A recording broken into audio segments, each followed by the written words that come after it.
എൻ്റെ വീഡിയോയിലേക്ക് എല്ലാവർക്കും സ്വാഗതം. സ്നേക്ക് പ്ലാന്റ് വളർത്തുമ്പോൾ ചില കാര്യങ്ങൾ ശ്രദ്ധിക്കണം, അതിനെക്കുറിച്ചാണ് ഇന്നത്തെ വീഡിയോ. സ്നേക്ക് പ്ലാന്റ് പരിപാലനം എളുപ്പമാണ്. മനോഹരമായി കാണുന്നതിനും വായുവിൻ്റെ ഗുണനിലവാരം മെച്ചപ്പെടുത്തുന്നതിനും പേരുകേട്ട ഒരു സസ്യമാണ് സ്നേക്ക് പ്ലാന്റ്. വാൾ പോലെ ഇലകളുള്ളതും പല നിറങ്ങളിൽ കാണപ്പെടുന്നതുമായ സ്നേക്ക് പ്ലാന്റ് ഇന്ന് പല വീടുകളിലുമുണ്ട്. വീടിനുള്ളിലെ വെളിച്ചത്തിൽ സ്നേക്ക് പ്ലാന്റ് സാവധാനത്തിൽ വളരും. കുറച്ചു മണിക്കൂർ സൂര്യപ്രകാശം ഏൽപ്പിക്കുന്നത് നല്ലതാണ്. അവയുടെ വളർച്ചയെ വേഗത്തിലാക്കും. സ്നേക്ക് പ്ലാന്റ് അലങ്കാരത്തിന് മാത്രമല്ല, നിരവധി ആരോഗ്യ ഗുണങ്ങളുമുണ്ട്. വായുവിൽ നിന്ന് ദോഷകരമായ വിഷവസ്തുക്കളെ ഇല്ലാതാക്കുന്നതിനാൽ ഈ ചെടി വളരെയേറെ ഉപകാരമുള്ള ഒരു സസ്യമാണ്. ഇതിനെപ്പറ്റി വിശദമായി ഞാൻ മുന്നിൽ ഒരു വീഡിയോ ചെയ്തിട്ടുണ്ട്. കാണാത്തവരുണ്ടെങ്കിൽ അത് പോയി കാണാം. അതിലെല്ലാം വിശദമായി പറയുന്നുണ്ട്. സ്നേക്ക് പ്ലാന്റ് വായുവിനെ ഫിൽട്ടർ ചെയ്യാൻ സഹായിക്കുന്നു. ഒറ്റ രാത്രി കൊണ്ട് കാർബൺ ഡൈ ഓക്സൈഡിനെ ഓക്സിജനാക്കി മാറ്റുന്ന ചുരുക്കം ചില സസ്യങ്ങളിൽ ഒന്നാണ് സ്നേക്ക് പ്ലാന്റ്. ആരോഗ്യപരമായ വായുപ്രവാഹം നിയന്ത്രിക്കാൻ ഈ ചെടി സഹായിക്കും. നെഗറ്റീവ് എനർജി ആഗിരണം ചെയ്യാനുള്ള കഴിവ് കാരണം ചൈനക്കാർ സ്നേക്ക് പ്ലാന്റിനെ ആരാധിക്കുന്നു. സ്നേക്ക് പ്ലാന്റ് മോശം ഊർജം ആഗിരണം ചെയ്യുകയും വെറുപ്പ് അസൂയയും ഇല്ലാതാക്കുകയും ചെയ്യും.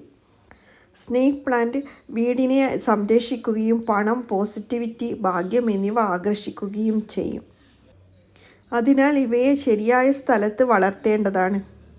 സ്നേക്ക് പ്ലാന്റ് വളർത്തുന്നത് വീടിൻ്റെ പ്രവേശന കവാടത്തിൽ ഏറ്റവും നല്ലതാണ്. ഇങ്ങനെ വളർത്തുന്നത് ദുഷ്ടശക്തിയിൽ നിന്ന് സംരക്ഷിക്കുകയും സമ്പത്ത് ആകർഷിക്കുകയും പരിസ്ഥിതി മെച്ചപ്പെടുത്തുകയും ചെയ്യുന്നു. വീടിന് പുറത്തുള്ള ആളുകളിൽ നിന്നോ സ്ഥലങ്ങളിൽ നിന്നോ വീട്ടിലേക്ക് കൊണ്ടുവരുന്ന നെഗറ്റീവ് എനർജിയെ ഈ സസ്യങ്ങൾ വലിച്ചെടുക്കുന്നു. സ്നേക്ക് പ്ലാന്റ് വളർത്താൻ വീടിൻ്റെ തെക്ക് കിഴക്ക് കോണുകളാണ് ഏറ്റവും നല്ലത്. സ്നേക്ക് പ്ലാന്റിൻ്റെ ഗുണങ്ങൾ നിരവധിയാണ്.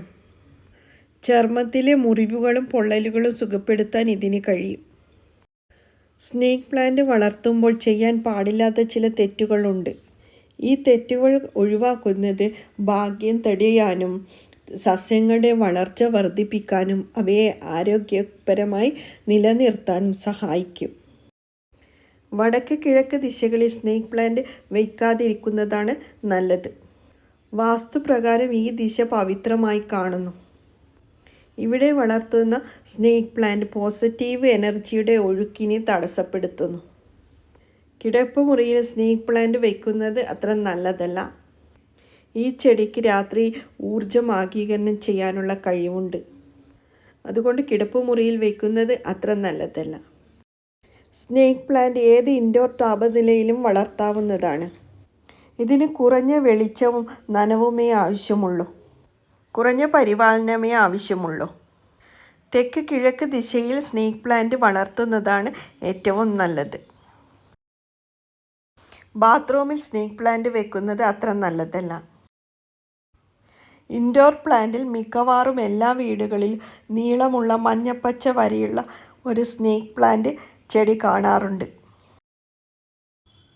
ഈ ചെടി ചുറ്റുപാടുകളുടെ അത്യധികം പ്രതിരോധശേഷിയുള്ളതാണ് ഇതിൻ്റെ ഗുണം. വാസ്തുശാസ്ത്രത്തിൽ സ്നേക്ക് പ്ലാന്റിന് വളരെയധികം ഗുണങ്ങളുണ്ട്. ശരിയായ രീതിയിൽ ഈ ചെടി നട്ടു വളർത്തിയാൽ വീട്ടിൽ പോസിറ്റിവിറ്റി വന്നു നിറയും.